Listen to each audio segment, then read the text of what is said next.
What if I told you that in just 7 days, you could be trading a six-figure funded account, a prop firm account where you keep up to 90% of the profits, and they take all the risk? Sounds good. Right. Most traders fail their challenges because they focus on the wrong thing. It's not about a magic indicator. It's about mindset and a solid risk management plan. Here are 3 rules to help you pass. First, the 1% max loss rule.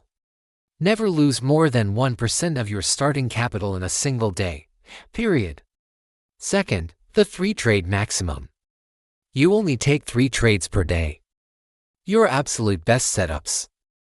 This forces you to be selective. Third, the consistency engine.